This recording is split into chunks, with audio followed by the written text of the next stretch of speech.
ചെയ്യുമോ? വേണമെങ്കിൽ ചെയ്താൽ മതി, സമാധാനം കിട്ടും, അത്രേ ഉള്ളൂ. ഈ ഒരു കാര്യം രാത്രി എഴുന്നിട്ട് നിസ്കരിക്കണമെന്നൊന്നുമല്ല, തലകുത്തി നിൽക്കണമെന്നല്ല, നിസാരം 2 സൂറത്ത് ഓതിയാൽ മതി എന്ന് നബിയനാ റസൂലുള്ളാഹി. 2 സൂറത്ത് രാവിലെ ഓതിയാൽ മതി. അതും വലിയ സൂറത്തല്ല, ചെറിയ 2 സൂറത്ത് നീ ഓതിയാൽ നിനക്ക് അന്നത്തെ ദിവസം കടക്കുന്നത് വരെ സമാധാനം കിട്ടുമെന്ന് നബിയനാ റസൂലുള്ളാഹി.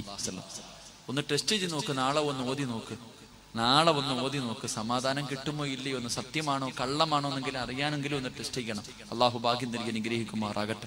ഇൻഷാ അല്ലാഹ് ഓതിക്കൂടെ?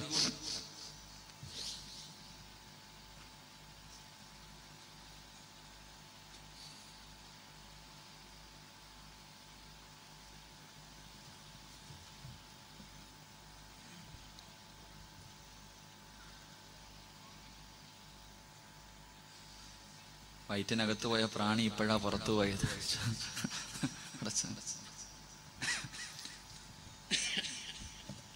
അള്ളാഹു നമുക്ക് ഈമാൻ നൽകി അനുഗ്രഹിക്കുമാറാകട്ടെ. 3 സ്വലാത്ത്. സ്വല്ലല്ലാഹു അലാ മുഹമ്മദ്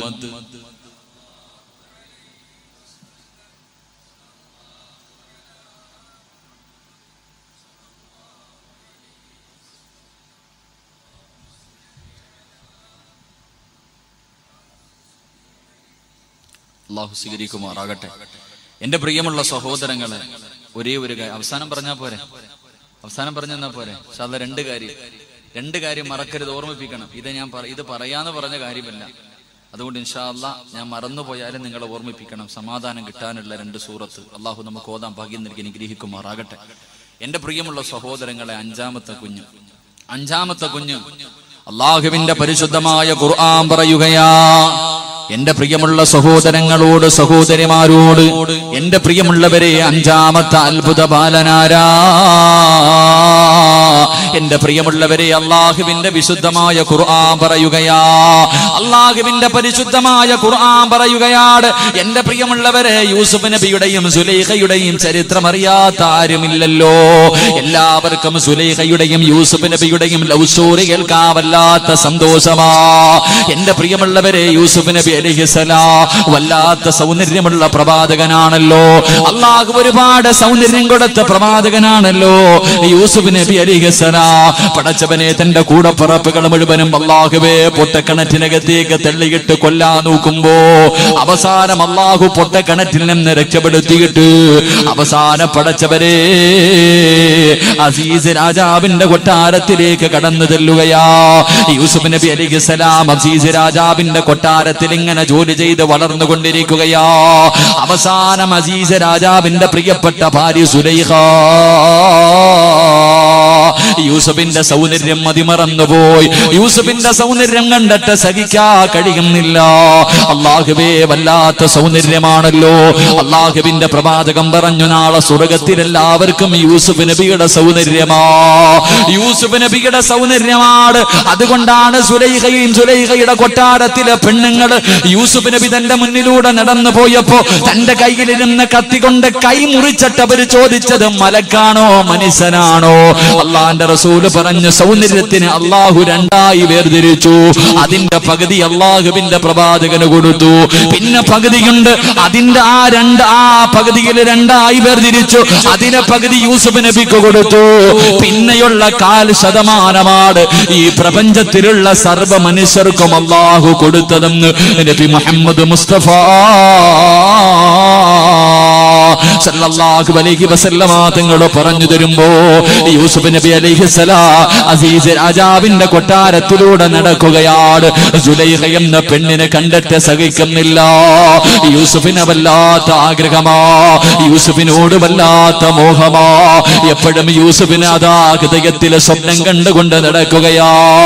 യൂസുഫ് എന്ന് പറഞ്ഞാൽ സുലൈഖാന് പ്രാന്തായിരുന്നു, വല്ലാത്ത പ്രണയമായിരുന്നു, വല്ലാത്ത പ്രേമമായിരുന്നു.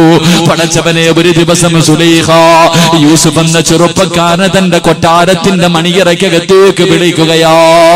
യൂസുഫ് നബി അലൈഹിസ്സലാം പടച്ചവനെ കൊട്ടാരത്തിന്റെ മണിയറയ്ക്കകത്തേക്ക് കടന്നു ചെല്ലുമ്പോ സുലൈഖ എന്ന 2 രാജ്ഞിയുണ്ടല്ലോ, യൂസുഫ് എന്ന ചെറുപ്പക്കാരനെ തന്റെ ശരീരത്തിലേക്ക് ചേർത്ത് കെട്ടിപ്പിടിച്ചിട്ട് അവിടുന്ന് പറയുന്നു, യൂസുഫേ, എന്റെ ആഗ്രഹമൊന്ന് സാധിച്ചതാ യൂസുഫേ. യൂസുഫ് നബി അലൈഹിസ്സലാമിന് പടച്ചവരെ തന്റെ ശരീരത്തിലേക്ക് ചേർത്ത് പിടിക്കുകയാണ്. തന്റെ ശരീരത്തിലേക്ക് ചേർത്ത് പിടിച്ചിട്ട് എന്റെ ആഗ്രഹമൊന്ന് സാധിച്ചു തരുമോ, എന്റെ ആഗ്രഹമൊന്ന് സാധിച്ചു തരുമോ? യൂസുഫ് നബി അലൈഹിസ്സലാം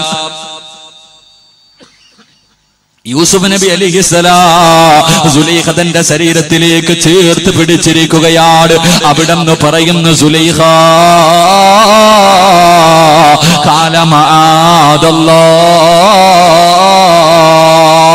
യൂസുഫ് എന്ന ചെറുപ്പക്കാരൻ അവിടെന്ന് പറയുന്നു, സുലൈഖ ഇന്നി അഖാഫുല്ലാഹ്, എനിക്ക് അല്ലാഹുവിനെ പേടിയാ സുലൈഖ, എനിക്ക് അല്ലാഹുവിനെ പേടിയാ സുലൈഖ, എനിക്ക് റബ്ബിനെ പേടിയാ സുലൈഖ, എന്റെ യജമാനനെ വഞ്ചിക്കാൻ എന്നെ കൊണ്ട് കഴിയില്ല സുലൈഖ. പടച്ച റബ്ബേ, സുലൈഖാനെ തന്റെ ശരീരത്തിൽ നിന്ന് യൂസുഫ് എന്ന ചെറുപ്പക്കാരെ തെള്ളി മാറ്റുകയാ. അല്ലാഹുവേ, എന്നിട്ട് മണിയറക്കകത്ത് നിന്നിറങ്ങി ഓടുകയാണ്. സുലൈഖ പുറകെ ഓടി യൂസുഫ് എന്ന ചെറുപ്പക്കാരന്റെ പുറകെ ഓടുകയാണ്. അവസാനം ഓടി വാതിലിന്റെ മുന്നിലെത്തി. സുലൈഖ യൂസുഫിന്റെ വസ്ത്രത്തിൽ കയറി പിടിക്കുകയാ. യൂസുഫിന്റെ വസ്ത്രത്തിലേക്ക് കയറി പിടിച്ചു. യൂസുഫ് വാതിൽ തുറന്നിട്ട് ഇറങ്ങി ഓടാ നോക്കുമ്പോ പടച്ച റബ്ബേ, സുലൈഖയതാ വസ്ത്രം വലിച്ചു കീറിയിരിക്കുകയാ. അതാ യൂസുഫ് എന്ന ചെറുപ്പക്കാരൻ മണിയറയുടെ വെളിയിലേക്ക് ഇറക്കുമ്പോ സുബ്ഹാനല്ലാഹ്, അസീസ് രാജാവിന്റെ മുന്നിലേക്കാണ് വാതിൽ തുറന്ന് ഇറങ്ങുന്നത്. അസീസ് രാജാവ് തന്റെ യജമാനന്റെ മുന്നിലേക്കാണ് ഇറങ്ങുന്നത്. ഇറങ്ങുന്ന സമയത്ത് സുലൈഖ കരഞ്ഞുകൊണ്ട് പറയുകയാ, ഈ വൃത്തികെട്ടവനെയാണോ വീടിനകത്ത് കയറ്റിയത്? ഇവൻ എന്നെ കയറി പിടിച്ചു, എന്നെ നശിപ്പിക്കാൻ വേണ്ടി ഇവൻ നോക്കി. പടച്ചവനെ, യൂസുഫ് പറഞ്ഞു ഞാൻ ചെയ്തിട്ടില്ല, യൂസുഫ് പറഞ്ഞു ഞാൻ ചെയ്തിട്ടില്ല. ഭാര്യ പറഞ്ഞു അവനാണ് എന്നെ കയറി പിടിച്ചത്, യൂസുഫ് പറഞ്ഞു ഇവളാണ് എന്നെ കയറി പിടിച്ചത്. എന്റെ പ്രിയമുള്ളവരെ, രാജാവിന് എന്ത് ചെയ്യണമെന്നറിയില്ല, ആരാണ് തെറ്റ് ചെയ്തതെന്നറിയില്ല, ആരാണ് തെറ്റ് ചെയ്തതെന്നറിയില്ല. എന്റെ പ്രിയമുള്ള ചെറുപ്പക്കാരാ, അഞ്ചാമത്തെ അത്ഭുത ബാലനാരാ? തെറ്റ് ചെയ്തത് ഭാര്യയാണോ യൂസുഫാണോ? ആരാണെന്നറിയാതെ വീടിനകത്ത് കൊട്ടാരത്തിനകത്ത് ഇങ്ങനെ ടെൻഷൻ അടിച്ചു കൊണ്ടിരിക്കുമ്പോ വശഹിദ ഷാഹിദും മിൻ അഹ്ലിഹാ, അല്ലാഹുവിന്റെ പരിശുദ്ധമായ ഖുർആൻ പറയുന്നുണ്ട്. ആ സമയത്ത് അല്ലാഹുവേ, സുലൈഖയുടെ കൊട്ടാരത്തിൽ ഒരു പാല് കുടിക്കുന്ന പൊന്നുമോർ, തൊട്ടിലിൽ കിടക്കുന്ന ഒരു കുഞ്ഞുണ്ടായിരുന്നു, തൊട്ടിലിനകത്ത് കിടക്കുന്ന ഒരു കുഞ്ഞുണ്ടായിരുന്നു. അസീസ് രാജാവിനോട് പറഞ്ഞു, ഞാനൊരു വഴി പറഞ്ഞു തരട്ടെ, തെറ്റ് ചെയ്തതാരാണെന്ന് കണ്ടുപിടിക്കാൻ ഞാനൊരു വഴി പറഞ്ഞു തരട്ടെ. അസീസ് രാജാവ് ചോദിച്ചു, എന്ത് വഴിയാ? അവിടെന്ന് പറയുന്നു, രാജാവേ, യൂസുഫ് ഇട്ടിരുന്ന കമീസ് എടുക്കണം, യൂസുഫ് നബി ധരിച്ചിരുന്ന കമീസ് എടുക്കണം. എന്നിട്ട് അതിന്റെ മുൻഭാഗമാണ് കീറിയിരിക്കുന്നതെങ്കിൽ തെറ്റ് ചെയ്തത് യൂസുഫാ. അങ്ങയുടെ ഭാര്യയെ കയറി പിടിക്കാൻ പോയപ്പോ, അങ്ങയുടെ ഭാര്യയെ കയറി പിടിക്കാൻ പോകുമ്പോ ആ പെണ്ണ് രക്ഷപ്പെടുന്നതിന് വേണ്ടി യൂസുഫിന്റെ വസ്ത്രം വലിച്ചു കീറിയിട്ടുണ്ടാകും. മുൻഭാഗമാണ് കീറിയിരിക്കുന്നതെങ്കിൽ തെറ്റ് ചെയ്തിരിക്കുന്നത് യൂസുഫാ. അല്ല, യൂസുഫിന്റെ വസ്ത്രത്തിന്റെ പുറകെ സൈഡാണ് കീറിയിരിക്കുന്നതെങ്കിൽ സുലൈഖയാണ് തെറ്റ് ചെയ്തിരിക്കുന്നത്. യൂസുഫ് നിരപരാധിയാ. എന്റെ പ്രിയമുള്ളവരെ, അവസാനം അസീസ് രാജാവ് വസ്ത്രമെടുത്തു നോക്കുമ്പോ അതിന്റെ പുറം ഭാഗമാണ് കീറിയിരിക്കുന്നത്. എന്റെ പ്രിയമുള്ളവരെ, അല്ലാഹുവേ, അഞ്ചാമതായി സംസാരിച്ച കുഞ്ഞ് വശഹിദ ഷാഹിദുൻ മിൻ അഹ്ലിഹാ, യൂസുഫ് നബിയുടെ നിരപരാധിത്വം തെളിയിച്ച കുഞ്ഞാണെന്ന് നബി മുഹമ്മദ് മുസ്തഫ സല്ലല്ലാഹു അലൈഹി വസല്ലമ തങ്ങൾ പറഞ്ഞു തരികയാ, ആറാമത്തെ കുഞ്ഞാരാ, ആറാമത്തെ കുഞ്ഞാരാ മഹ്ദി മാഷിത്താ. മാഷിത്താ ബീബി റളിയല്ലാഹു തആല അൻഹയുടെ പൊന്നുമോനാണ്. മാഷിത്താ ബീബിയുടെ പൊന്നുമോനാണ്. പടച്ചവനെ, മാഷിത്തയുടെ ചരിത്രം അറിയുന്നവരാണല്ലോ. മാഷിത്ത ബീബി റളിയല്ലാഹു തആല അൻഹയുടെ ചരിത്രം അറിയുന്നവരാണല്ലോ. മേറാജിന്റെ രാത്രിയില് അല്ലാഹുവിന്റെ പ്രവാചകന് സ്വർഗത്തിന്റെ പരിമളമടിച്ച് വീശുന്നവര് ഖബർ കാണുകയാ. എന്റെ പ്രിയമുള്ളവരെ, ജിബ്രീൽ അലൈഹിസ്സലാമിനോട് ചോദിച്ചു, ആരുടെ ഖബറാ? അവിടെ പറഞ്ഞു കൊടുക്കുകയാണ്. അവിടെന്ന് പറഞ്ഞു കൊടുത്തു, നബിയേ, അതൊരു പെണ്ണിന്റെ ഖബറാ നബിയേ. എന്റെ പ്രിയമുള്ളവരെ, ചരിത്രം ഞാൻ തന്നെ പല സദസ്സുകളിലും പറഞ്ഞിട്ടുണ്ട്, അതുകൊണ്ട് ഞാൻ വിശദീകരിക്കുന്നില്ല. തന്റെ പെറ്റുമ്മ, പടച്ചവരെ, തന്റെ പെറ്റുമ്മയോട് തീക്കകത്തേക്ക് വലിച്ചെറിയാൻ പോകുമ്പോ തന്റെ പ്രിയപ്പെട്ട മാതാവ് നിന്ന് കരയുമ്പോ ആ പൊന്നുമോൻ ഉമ്മയോട് പറയുന്നു, ഉമ്മ, നമ്മളൊക്കെ സ്വർഗത്തിലാ, പേടിക്കല്ലേ. എന്റെ പ്രിയമുള്ളവരെ, പറഞ്ഞുകൊടുത്ത ആറാമത്തെ കുഞ്ഞു മാഷിത്ത ബീബിയുടെ പൊന്നുമോനാ. ഏഴാമത്തെ കുഞ്ഞേതെന്നറിയുമോ? അല്ലാഹുവേ, പടച്ചവനെ, ചരിത്രത്തിൽ കാണാ, ഒരുമ്മ പാല് കൊടുത്തുകൊണ്ടിരിക്കുകയാണ്. ഒരു കുടിലിന്റെ മുന്നിൽ തന്റെ കുഞ്ഞിനെ മടിയിൽ വെച്ചിട്ട് പാല് കൊടുത്തുകൊണ്ടിരിക്കുകയാ. ആ സമയത്ത് ഉമ്മയുടെ മുന്നിലൂടെ ഒരു മനുഷ്യൻ ഇങ്ങനെ നടന്നു പോവുകയാ. കുതിരയുടെ മുകളിൽ ഒരു ചെറുപ്പക്കാരൻ ഇങ്ങനെ കടന്നു പോവുകയാണ്. അല്ലാഹുവേ, ആ മനുഷ്യൻ ഇങ്ങനെ കടന്നു പോകുമ്പോ പാല് കൊടുത്തുകൊണ്ടിരിക്കുന്ന തന്റെ ഉമ്മ തന്റെ കുഞ്ഞിന്റെ തലയിൽ കൈവച്ചിട്ട് അവിടെ അല്ലാഹുവിനോട് ദുആ ചെയ്യുകയാ, അല്ലാഹുമ്മ ജഅൽനീ മിസ്ല ഹാദാ, ഈ മനുഷ്യനെ പോലെ എന്റെ മോനെയാക്കണേ അല്ലാ. പാല് കൊടുത്തുകൊണ്ടിരിക്കുന്ന മാതാവ് തന്റെ പൊന്നുമോനെ പാല് കൊടുത്തുകൊണ്ടിരിക്കുകയാണ്. കുതിരയുടെ മുകളിൽ സഞ്ചരിച്ചു പോകുന്ന ഒരു ചെറുപ്പക്കാരനെ കണ്ടിട്ട് ഉമ്മ ദുആ ചെയ്യുന്നു, അല്ലാ, എന്റെ പൊന്നുമോനെ ഇവനെ പോലെയാക്കണേ അല്ലാ. ഉമ്മ ദുആ ചെയ്ത് തീരേണ്ട താമസമുണ്ടല്ലോ. പാല് കുടിച്ചുകൊണ്ടിരുന്ന കുഞ്ഞങ്ങോട്ട് ഉമ്മയുടെ മാറിടത്തിൽ നിന്ന് വായെടുത്തു മാറ്റുകയാ. എന്നിട്ട് തല ഉയർത്തിയിട്ട് ആ മനുഷ്യനെ എന്ന് നോക്കി, കുതിരയുടെ മുകളിൽ സഞ്ചരിച്ചു പോകുന്ന മനുഷ്യര് ആ പാല് കുടിക്കുന്ന പൊന്നുമോനെന്ന് തല ഉയർത്തി നോക്കി. എന്നിട്ട് ദുആ ചെയ്യുന്നു, അല്ലാഹുമ്മ ലാ തജഅൽ മിസ്ല ഹാദാ, എന്നെ ഇവനെ പോലെയാക്കല്ലേ അല്ലാ, എന്നെ ഇവനെ പോലെയാക്കല്ലേ അല്ലാ എന്ന് ദുആ ചെയ്തിട്ട് പിന്നെയും പാല് കുടിക്കുകയാണ്. ഉമ്മ അത്ഭുതത്തോടെ നിൽക്കുകയാണ്. കുറെ സമയം കഴിഞ്ഞു.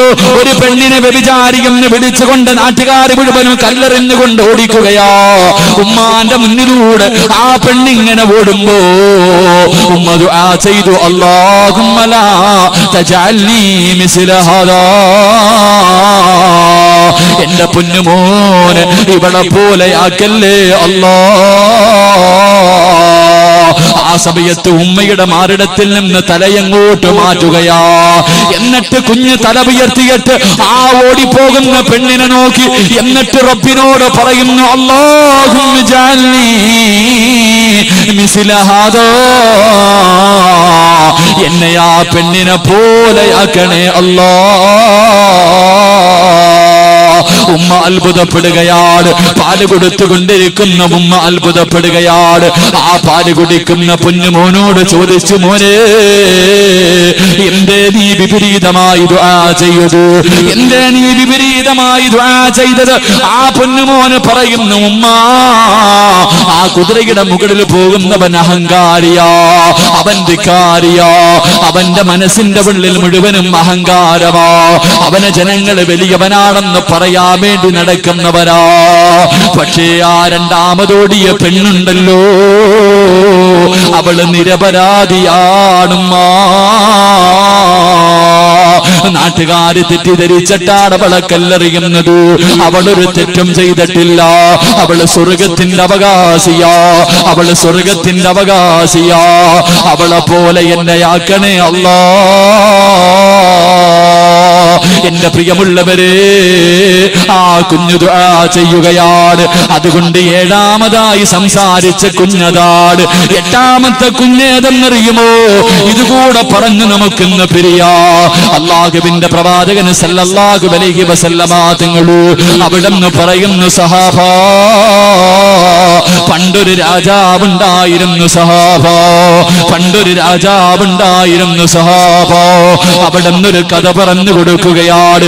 എന്റെ പ്രിയമുള്ളവരെ, ഈ രാജാവിന്റെ സ്വഭാവം എന്തെന്നറിയുമോ? അദ്ദേഹമാണ് ദൈവമെന്ന് പറഞ്ഞുകൊണ്ട് നടക്കുകയാ. തന്റെ ജനങ്ങളെ മുഴുവനും ആ മനസ്സിനെ ആരാധിക്കണമെന്ന് പറയുകയാണ്. എന്റെ പ്രിയമുള്ളവരെ, അവസാനം അല്ലാഹുവിന്റെ പരിശുദ്ധമായ ഖുർആൻ പറയുന്നുണ്ട്, വസമായി ദാത്തിൽ ബുറൂജ് വൽ യൗമിൽ മൗഊദ്. അല്ലാഹുവേ, ഇമാം ബുഖാരി റഹ്മഹുല്ലാഹ് തന്റെ കിതാബിൽ എഴുതി വെച്ചിരിക്കുന്ന ചരിത്രമാ. പടച്ച റബ്ബേ, ആ രാജാവിനെ ആരാധിക്കാത്തവരെ മുഴുവനും ഒരു വലിയ തീക്കുണ്ടാരത്തിനകത്തേക്ക് വലിച്ചെറിഞ്ഞു കൊല്ലുകയാണ്. തീയുടെ മുന്നിലേക്ക് വിളിച്ചു കൊണ്ടുവന്ന് നിർത്തും. എന്നിട്ട് ചോദിക്കും, ഞാനാണ് ദൈവം, എന്നെ ആരാധിക്കാൻ നിന്നെ കൊണ്ട് കഴിയുമോ? ഇല്ലെന്ന് പറയുന്നവരെ മുഴുവനും ആ തീക്കുണ്ടാരത്തിലേക്ക് വലിച്ചെറിയുകയാ. അങ്ങനെ ജനങ്ങളെ മുഴുവനും വലിച്ചെറിഞ്ഞുകൊണ്ടിരിക്കുമ്പോ ഒരു പ്രിയപ്പെട്ട മാതാവ് ഒരു കുഞ്ഞിനെയും ചുമലിൽ വെച്ചുകൊണ്ട് നടന്നു വരികയാണ്. ഒരു ഉമ്മ തന്റെ കുഞ്ഞിനെ ഒരു ഉമ്മ തന്റെ കുഞ്ഞിനെ ചുമലിൽ വെച്ചുകൊണ്ട് കടന്നു വരികയാ. തീയുടെ മുന്നിൽ വന്നു, കത്തിക്കൊണ്ടിരിക്കുന്ന തീയുടെ മുന്നിലേക്ക് കടന്നു വന്നു. ഉമ്മാന്റെ മനസ്സിലൊരു ചിന്ത വരുന്നു, അല്ലാ, പടച്ച റബ്ബേ, എന്റെ കുഞ്ഞൊന്നും ചെയ്തില്ലല്ലോ അല്ലാ, എന്റെ പൊന്നുമോൻ എന്ത് തെറ്റേ ചെയ്തത്? അവനെ വെറുതെ കൊന്നുകളയടോ. ഈ തീക്കകത്തേക്ക് തന്റെ കുഞ്ഞിനെയും വെച്ചുകൊണ്ട് ചാടണമല്ലോ. ഉമ്മാന്റെ മനസ്സിന്റെ ഉള്ളിൽ വല്ലാത്ത വേദന കടന്നു വരുമ്പോ അല്ലാഹുവിന്റെ റസൂല് പറയുകയാ, ആ ഉമ്മയോട് ആ കുഞ്ഞു പറഞ്ഞു കൊടുക്കുന്നു, യാ ഉമ്മ, ഇക്തഹ്മി ഫഇന്ന അദാബദ് ദുനിയാ അഫ്ളലു അദാബിൽ ആഖിറ. തീയിലേക്ക് ചാടാ പേടിച്ചു നിൽക്കുന്ന ഉമ്മയോട് ആ പാല് കുടിക്കുന്ന പൊന്നുമോന് ഉമ്മയോട് പറഞ്ഞു കൊടുക്കുന്ന, പേടിക്കല്ലേ, തോറ്റു കൊടുക്കല്ലേ, ചാടുമ്മ, ആ തീയിലേക്ക് എടുത്ത് ചാടുമ്മ. അതിനകത്താണ് പടച്ചവന്റെ സ്വർഗമിരിക്കുന്നത്, ആ തീയുടെ അടിയിലാണ് സ്വർഗമിരിക്കുന്നത്. ഈ വൃത്തികെട്ടവന്മാരുടെ മുന്നിൽ തോറ്റു കൊടുക്കല്ലേ. അല്ലാഹുവാണ് വലിയവര്, പടച്ചവനാണ് വലിയവന്, അവൻ നമുക്ക് സ്വർഗം തരും. ചാടാൻ തന്റെ പ്രിയപ്പെട്ട പൊന്നുമ്മയോട് പറഞ്ഞു കൊടുത്ത പൊന്നുപോർ എന്റെ പ്രിയമുള്ളവരെ റസൂലുള്ളാഹ് പറഞ്ഞു തരികയാ. അവസാനം തന്റെ തോരക്കുഞ്ഞിനെ അതാ തോളിൽ കെട്ടിപ്പിടിച്ചിട്ട് ആ പ്രിയപ്പെട്ട മാതാവ് കത്തിക്കൊണ്ടിരിക്കുന്ന തീക്കുണ്ടാരത്തിലേക്ക് എടുത്ത് ചാടിയെന്ന് ചരിത്രം പഠിപ്പിക്കുമ്പോ എന്റെ പ്രിയമുള്ളവരെ, നമ്മുടെ മക്കൾ എങ്ങനെ ചെയ്യുമോ? നമ്മൾക്ക് ആ ഈമാൻ ഉണ്ടാകുമോ? എന്റെ പ്രിയമുള്ളവരെ, പടച്ച റബ്ബ്, ഇന്നത്തെ യുവതലമുറയുടെ അവസ്ഥ എന്തെന്നറിയുമോ? എന്റെ പ്രിയമുള്ള പെങ്ങള് ഇസ്ലാമിനെ വലിച്ചെറിഞ്ഞിട്ടു കാമുകന്മാരുടെ ഒളിച്ചോടുന്ന പെണ്ണുങ്ങളുണ്ടല്ലോ, കാഫിരീങ്ങളുടെ കൂടെ ഒളിച്ചോടുന്നവരുണ്ടല്ലോ, പടച്ചവനെ മറന്നു പോകുന്നവരുണ്ടല്ലോ. എന്റെ പ്രിയമുള്ള പെങ്ങളെ, മുസ്ലിമാണല്ലോ പൊന്നുമോള്, 5 നേരം നിസ്കരിച്ചവളാണല്ലോ, അല്ലാഹുവിന്റെ ഖുർആൻ ഓതിയവളാണല്ലോ, ഖബറിനെ കുറിച്ച് മരണത്തെ കുറിച്ച് അറിവുള്ളവളാണല്ലോ. പിന്നെ എങ്ങനാ നിന്നെ കൊണ്ടിത് ചെയ്യാ കഴിയുന്നത്? എന്റെ പ്രിയമുള്ള പെങ്ങള്, ഒരു പെണ്ണിനെ ഞാൻ നിനക്ക് പറഞ്ഞു തരട്ടെ. നിനക്ക് പഠിക്കാൻ, നിന്റെ ഹൃദയത്തിനകത്ത് കൊണ്ടു നടക്കാൻ ഒരു പെണ്ണിന്റെ ചരിത്രം ഞാൻ നിനക്ക് പറഞ്ഞു തരാ. മഹാനായ നബി മുഹമ്മദ് മുസ്തഫ സല്ലല്ലാഹു അലൈഹി വസല്ലമ തങ്ങൾ, അല്ലാഹുവിന്റെ പ്രവാചകൻ സല്ലല്ലാഹു അലൈഹി വസല്ലമ തങ്ങൾ, ഉസ്മാൻ ഇബ്നു അഫ്ഫാൻ റളിയല്ലാഹു തആല അൻഹു, രണ്ടുപേരും കൂടെ മക്കയിലൂടെ നടന്നു പോവുകയാ.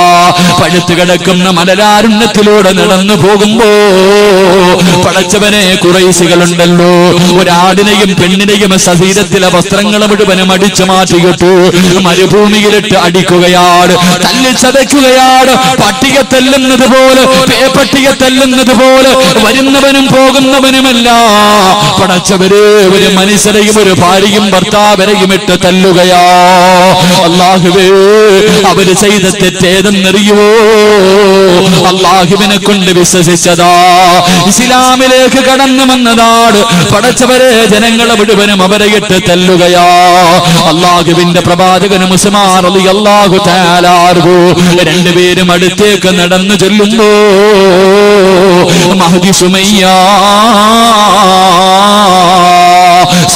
ബീവി റളിയല്ലാഹു തആല അൻഹാ ശരീരത്തിലെ വസ്ത്രങ്ങൾ മുഴുവനും അടിച്ചു മാറ്റിയിട്ടു ചുട്ടുപടുത്തു കിടക്കുന്ന മലരാരണ്യത്തിലിട്ട് ജനങ്ങൾ മുഴുവനും തല്ലുകയാ. അല്ലാഹുവേ, അല്ലാഹുവിന്റെ റസൂല് നോക്കുമ്പോ അമ്മാർ റളിയല്ലാഹു തആല അൻഹു അല്ലാഹുവേ ഒരു തീ കത്തിക്കൊണ്ടിരിക്കുകയാണ്. അമ്മാർ റളിയല്ലാഹു തആല അൻഹുവിന്റെ കയ്യും കാലും കെട്ടിയിട്ട് തലകീഴായി തീക്കകത്ത് കെട്ടിയിറക്കിയിരിക്കുകയാ. റബ്ബേ, ശരീരം മുഴുവനും കത്തുകയാണ്. അമ്മാർ റളിയല്ലാഹു തആല അൻഹുവിന്റെ ശരീരം മുഴുവനും തീ പിടിച്ചിട്ട് കരിയുകയാ. പച്ചയിറച്ചി കരിഞ്ഞു പോവുകയാണ്. അല്ലാഹുവേ, അമ്മാർ റളിയല്ലാഹു തആല അൻഹു മരണവെപ്രാളത്തിൽ തീക്കകത്ത് കിടന്ന് കരയുകയാ. പടച്ചവര്, അതാ സുമയ്യ ബീവി റളിയല്ലാഹു തആല അൻഹാ ചാടി എഴുന്നേറ്റിട്ട് തീക്കകത്ത് കിടന്ന് കരിയുന്ന ഭർത്താവിനെ ഓടി വന്ന് തെള്ളി വെളിയിലേക്ക് ഇടുകയാ. തീക്കകത്ത് നിന്ന് വെളിയിലേക്ക് തെള്ളിക്കിടുകയാണ്. അല്ലാഹുവേ, അമ്മാർ റളിയല്ലാഹു തആല അൻഹു കത്തിക്കരിഞ്ഞ ശരീരവുമായി പടച്ചവരെ മരുഭൂമിയിൽ ഇങ്ങനെ കിടക്കുകയാ. അല്ലാഹുവിന്റെ പ്രവാചകൻ അടുത്തേക്ക് നടന്നു വന്നു. ശരീരം മുഴുവനും കരിഞ്ഞിട്ട് മുഖത്തെ തുളി മുഴുവനും കരിഞ്ഞു പോയിട്ട് എല്ലുകൾ വെളിയിൽ കാണിച്ചു കൊണ്ടിരിക്കുന്ന അമ്മാർ റളിയല്ലാഹു തആല അൻഹു അല്ലാഹുവിന്റെ റസൂലിനോട് ചോദിക്കുന്നു, യാ റസൂലല്ലാഹ്, ജീവിതത്തിന്റെ അവസാനം വരെ ഇങ്ങനെയാണോ നബിയേ? അമ്മാർ റളിയല്ലാഹു തആല അൻഹുവിന്റെ ശരീരത്തൊന്ന് തൊടാ പോലെ കഴിയുന്നില്ലോ. ശരീരം മുഴുവനും കത്തിക്കരിഞ്ഞിരിക്കുകയാ. അല്ലാഹുവിന്റെ റസൂല് പറഞ്ഞു, അമ്മാറേ, നീയും നിന്റെ കുടുംബവും സ്വർഗത്തിലാ അമ്മാറേ. പടച്ചവരെ, ശത്രുക്കൾ മുഴുവനും തല്ലിച്ചതയ്ക്കുന്ന സമയത്ത് ഇതങ്ങോട്ട് കേൾക്കേണ്ട താമസം സുമയ്യ ബീവി വിളിച്ച് പറയുകയാ. അല്ലാഹുവേ, മരണത്തോട് മല്ലടിച്ചു കൊണ്ടിരിക്കുന്ന പ്രിയപ്പെട്ട ഭർത്താവിനോട് ആ പ്രിയപ്പെട്ട ഭാര്യ വിളിച്ച് പറയുന്നു, അമ്മാറേ, അല്ലാഹു വഹദ്, അല്ലാഹുവാണ് വലിയവര്, പടച്ചവരാണ് വലിയവര്. പതറല്ലേ, തോറ്റുകൊടുക്കല്ലേ, തോറ്റുകൊടുക്കല്ലേ. ഇവന്മാര് നമ്മളെ കൊന്നാല് തോറ്റുകൊടുക്കല്ലേ. അല്ലാഹുവിന്റെ റസൂല് നമ്മളെ സ്വർഗത്തിലാണെന്ന് പറഞ്ഞല്ലോ. തന്റെ ഭർത്താവിന് ധൈര്യം കൊടുത്തുകൊണ്ടിരിക്കുമ്പോ സുബ്ഹാനല്ലാഹ്, അബൂജഹൽ ഒരു കമ്പി എടുത്തിട്ട് അല്ലാഹുവേ, സുമയ്യ ബീവിയുടെ നട്ടെല്ലിന്റെ ഭാഗത്തുകൂടെ ഒരു കമ്പിയെടുത്ത് കുത്തിയിറക്കുകയാ. അടിവയറ്റിലൂടെ കമ്പ് വെളിയിലേക്ക് വരികയാണ്. ആ കമ്പി തന്റെ ശരീരത്തിലൂടെ കേറിയിറങ്ങിയിട്ട് അടിവയറ്റിലൂടെ വെളിയിലേക്ക് വന്നു. അബൂജഹൽ സുമയ്യാനെ ചവിട്ടി തറയിലിടുകയാ. സുമയ്യ ബീവി റളിയല്ലാഹു തആല അൻഹാ പടച്ച റബ്ബേ മരുഭൂമിയിലേക്ക് വീഴുകയാ. ആ സമയത്തും തന്റെ ഭർത്താവിനോട് പറഞ്ഞു കൊടുത്തു, നമ്മൾ മുസ്ലിമീങ്ങളാ, നമ്മൾ മുസ്ലിമീങ്ങളാ. അല്ലാഹു വഹദ്, പടച്ചവനേകനാണ്, അല്ലാഹുവാണ് വലിയവർ. തന്റെ പ്രിയപ്പെട്ട ഭർത്താവിനോട് പറഞ്ഞു കൊടുക്കുമ്പോ അബൂജഹൽ തന്റെ കാലെടുത്ത് സുമയ്യയുടെ കഴുത്തിൽ ചവിട്ടിയിട്ട് മണ്ണിലേക്ക് ചവിട്ടി താഴ്ത്തുകയോ, മരുഭൂമിയിലേക്ക് തന്റെ മുഖം ചവിട്ടി താകുകയോ. അപ്പോഴും സുമയ്യ എന്ന മുസ്ലിം പെണ്ണ് പറഞ്ഞു, അല്ലാഹു അല്ലാഹുവാണ് വലിയവർ. അബൂജഹലിനെ സഹിക്കാൻ കഴിയുന്നില്ല. എന്റെ പ്രിയമുള്ള പെങ്ങളെ, സുമയ്യ ബീവിയെ പിടിച്ച് മലർത്തിക്കടത്തിയിട്ട് ആ കുത്തിയിരുന്ന കമ്പി അങ്ങോട്ട് വലിച്ചൂരിയിട്ട് സുമയ്യ ബീവിയുടെ ഗുഹ്യഭാഗത്തേക്ക് പഠിപ്പിച്ച കുമ്പിക്കൊത്തി ആ കമ്പി കുത്തിയിറക്കുകയാ. സുബ്ഹാനല്ലാഹ്. ഗുഹ്യഭാഗത്തേക്ക് കമ്പി കുത്തിയിറക്കിയിട്ട് വലിച്ചെടുക്കുമ്പോഴും സുമയ്യ വിളിച്ചു പറഞ്ഞതല്ലാഹു അഹദ്, പടച്ചവനാണ് വലിയവര്, പടച്ചവനാണ് വലിയവര്. എന്റെ പ്രിയമുള്ള പെങ്ങളെ, ആ സുമയ്യ കിടക്കുന്ന സ്വർഗം ചോദിക്കുന്ന പെണ്ണ്, ആ സുമയ്യ കിടക്കുന്ന സ്വർഗമല്ലേ മോളെ ആഗ്രഹിക്കുന്നത്? എന്തേ നിന്റെ ജീവിതത്തിലുള്ളത്? പറയാനൊരു നന്മ പറ പെങ്ങള്. നിനക്ക് സ്വർഗത്തിൽ പോകാൻ നിന്റെ ജീവിതത്തിൽ ചെയ്ത ഒരു നന്മ പറ പെങ്ങള്. എന്തുണ്ട് പെങ്ങള്? ശരീരം മുഴുവനും കത്തിക്കരിഞ്ഞിട്ട് മരണത്തോട് മല്ലടിക്കുമ്പോഴും എനിക്ക് സ്വർഗമാണ് വേണ്ടതെന്ന് പറഞ്ഞ അമ്മാർ റളിയല്ലാഹു തആല അൻഹു, ആ സഹാബി കിടക്കുന്ന സ്വർഗമല്ലേ വാപ്പാ നീയം ചോദിക്കുന്നത്? എന്തേ നിനക്ക് പറയാറുള്ളത്? ആ സ്വർഗം കിട്ടാൻ എന്തേ നിന്റെ ജീവിതത്തിലുള്ളത്? അതുകൊണ്ട് എന്റെ പ്രിയമുള്ളവരെ, അല്ലാഹനെ മറക്കല്ലേ, അല്ലാഹനെ മറന്നു പോകല്ലേ, പടച്ചവനെ മറന്നു പോകല്ലേ. പടച്ചുറപ്പേ, മരിക്കുന്ന സമയം വരെ ഈമാനോടുകൂടി ജീവിച്ച് മരിക്കുന്ന സമയത്തിൽ ലാ ഇലാഹ ഇല്ലല്ലാഹ് എന്നുറക്കെ പറഞ്ഞു മരിക്കാൻ ഭാഗ്യം തരണേ അല്ലാഹ്. ഷഹീദിന്റെ കൂലി കിട്ടുന്ന മരണം തരണേ അല്ലാഹ്. വെള്ളിയാഴ്ച രാവിലെ മരണം തരണേ അല്ലാഹ്. വെള്ളിയാഴ്ച രാവിലെ മരണം തരണേ അല്ലാഹ്. പടച്ചവനെ, എല്ലാവരും കരയുന്ന ദിവസം നീ ഞങ്ങളുടെ മുഖത്ത് പുഞ്ചിരി തരണേ അല്ലാഹ്. ഞങ്ങളുടെ മയ്യത്ത് കണ്ടിട്ട് ഇറങ്ങി പോകുന്നവര് മരിച്ചാൽ ഇവരെ പോലെ മരിക്കണമെന്ന് പറയണേ അല്ലാഹ്. മരിക്കുന്ന സമയത്ത് 40 പേരെ കൊണ്ട് നല്ലത് പറയിപ്പിച്ചിട്ട് മരിക്കാൻ നീ ഭാഗ്യം തരണേ അല്ലാഹ്. എന്റെ പ്രിയമുള്ളവരെ, പടച്ചവന്റെ പള്ളിയുടെയും മദ്രസയുടെയും വരുമാനത്തിന് വേണ്ടിയാ ഒരു ബിൽഡിംഗ് കെട്ടി. പടച്ചവരെ, ലക്ഷങ്ങൾ കടമുണ്ട്. സംഘാടകര ബക്കറ്റുമായിട്ട് നിങ്ങളുടെ മുന്നിലേക്ക് കടന്നു വരികയാ. ഒരു നല്ല സദക്കയെടുക്കട്, ഒരു നല്ല സദക്കയെടുക്കട്. പടച്ചവരെ, ഒരു കടം വീട്ടാറല്ലോ, അല്ലാഹുവിന്റെ പള്ളിയുടെ കടം വീട്ടാറല്ലോ. എന്റെ പ്രിയമുള്ളവരെ, ഒരു സദക്കയെടുത്ത് ബക്കറ്റിലിടുമ്പോൾ, ഒരു സദക്കയെടുത്ത് ബക്കറ്റിലിടുമ്പോ അല്ലാഹുവോട് ചോദിക്കണമല്ലാ, കടക്കാരനാക്കി എന്നെ നീ മരിപ്പിക്കല്ല അല്ലാ.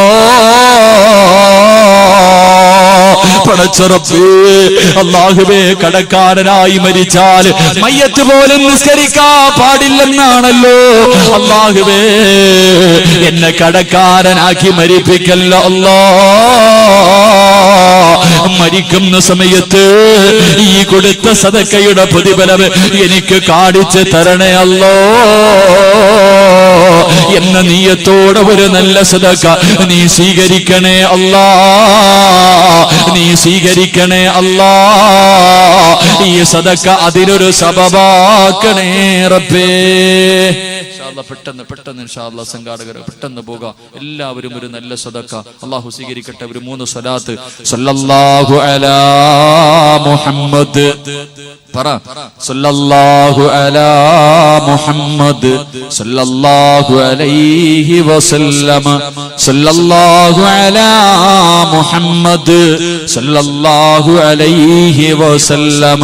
അല്ലാഹുമ്മ സല്ലി അലാ മുഹമ്മദ് യാ റബ്ബി സല്ലി അലൈഹി വസല്ലം. അല്ലാഹുവേ, കരുണയുള്ള അല്ലാഹ്, പടച്ചവനെ, ആരെല്ലാം നിന്റെ പള്ളിയുടെ കടം വീട്ടാർ പടച്ചവരെ സംഘാടകർ ബക്കറ്റുമായിട്ട് മുന്നിൽ മുന്നിലേക്ക് കടന്നു വരുമ്പോ ഈ റജബിന്റെ അവസാന രാത്രിയിൽ പടച്ചവരെ ഒരു നല്ല സദഖ ആര് കൊടുക്കുന്നു അവരെ കടക്കാരാക്കി മരിപ്പിക്കല്ലോ അല്ലാഹ്.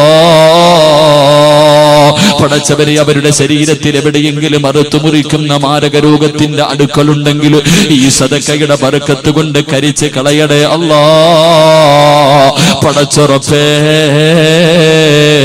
വെള്ളിയാഴ്ച രാവിലെ ഒരു ഷഹീദിനെ പോലെ മരിക്കാനുള്ള ഭാഗ്യം കൊടുക്കണേ അല്ലാഹ്.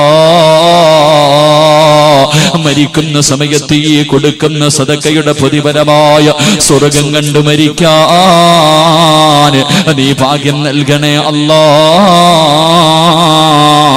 ഈ സദഖ അതിനൊരു സബബാക്കണേ റബ്ബേ. അല്ലാഹു കബൂലാക്കട്ടെ. എന്റെ പ്രിയമുള്ളവരെ, ഏഴാമത്തെ അത്ഭുത ബാലൻ എന്റെ പ്രിയമുള്ള സഹോദരങ്ങളെ, മഹാനായ ജുറൈജ് റളിയല്ലാഹു തആല അൻഹുവിന്റെ നിരപരാധിത്വം തെളിയിച്ച കുഞ്ഞാണെന്ന് നബി മുഹമ്മദ് മുസ്തഫ സല്ലല്ലാഹു അലൈഹി വസല്ലം. ജുറൈജിന്റെ ചരിത്രം നമുക്കറിയാം, ഞാൻ പലപ്പോഴും പറഞ്ഞിട്ടുണ്ട്. എങ്കിലും എന്റെ പ്രിയമുള്ള സഹോദരങ്ങളെ, ജുറൈജ് വല്ലാതെ ആബിദായ മനുഷ്യനായിരുന്നു, വല്ലാതെ അറിവുള്ള മനുഷ്യൻ.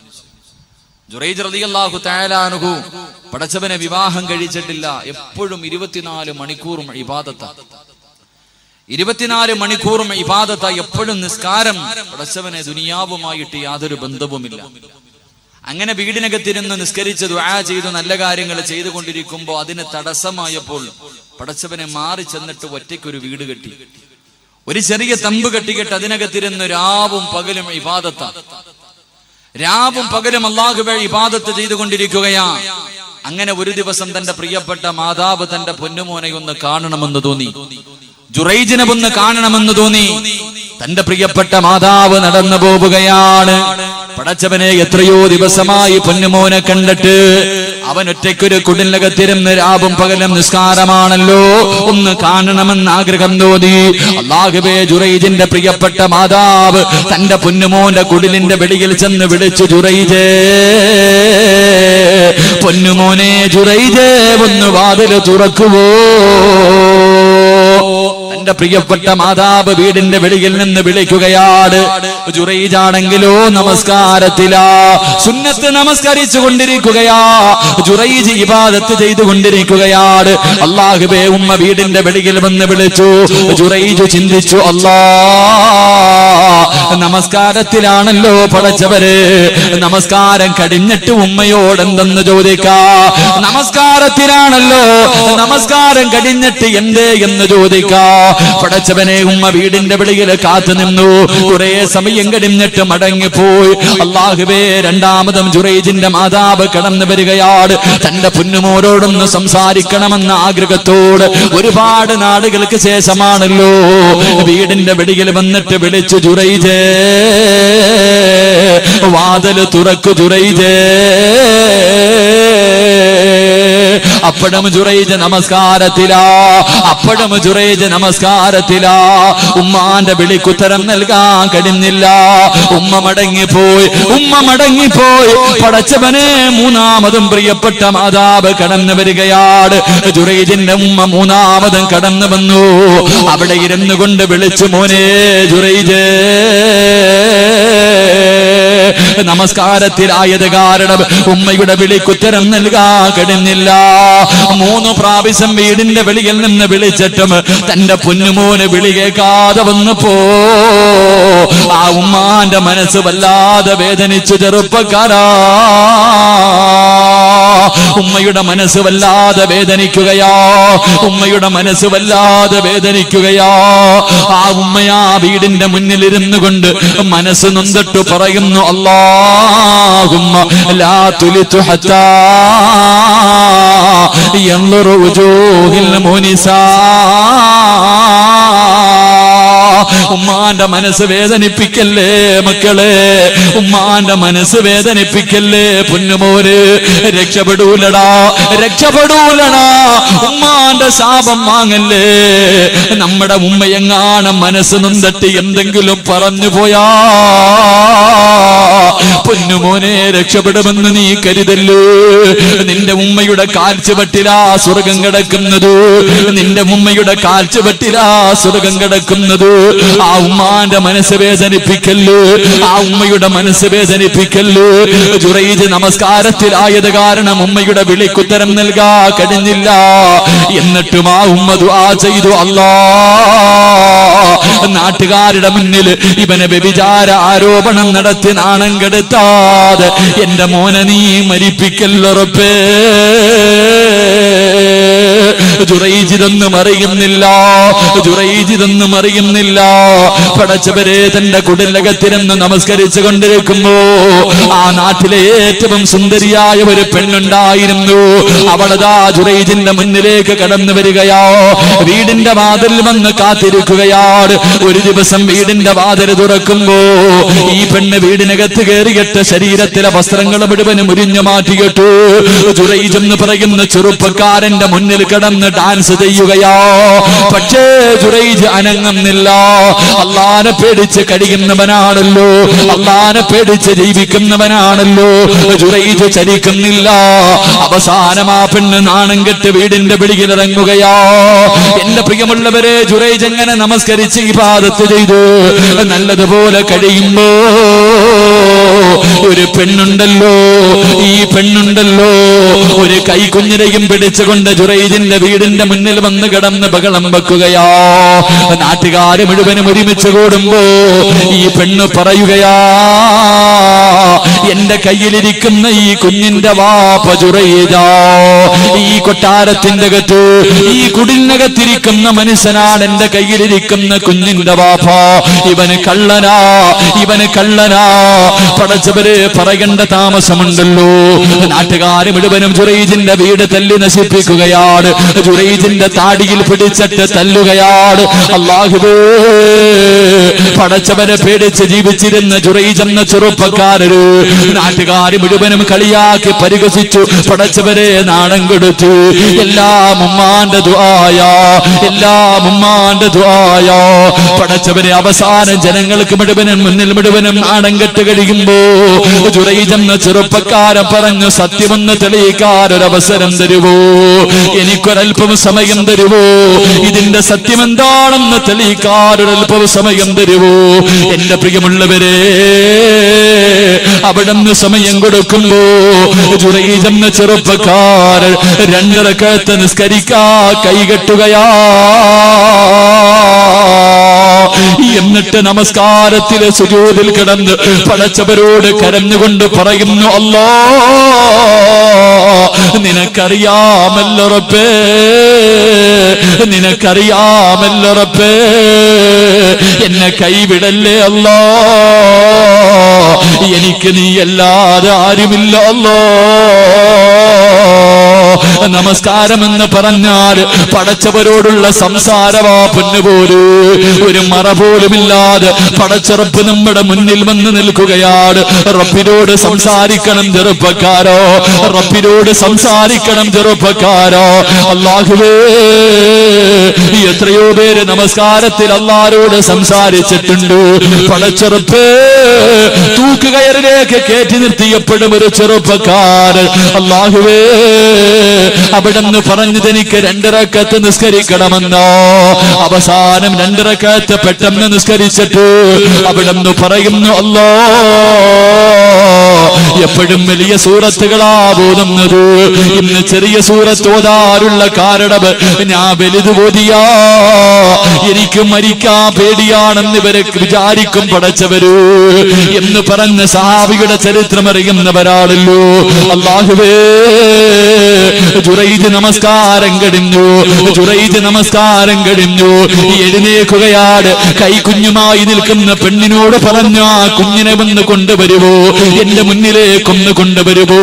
ആ ചോരക്കുഞ്ഞിനെ മുന്നിലേക്ക് കൊണ്ടുവരുമ്പോൾ, ആ ചോരക്കുഞ്ഞിനെ മുന്നിലേക്ക് കൊണ്ടുവരുമ്പോ ജുറൈജ് കൈയുടെ വിരലെടുക്കുകയാണ്.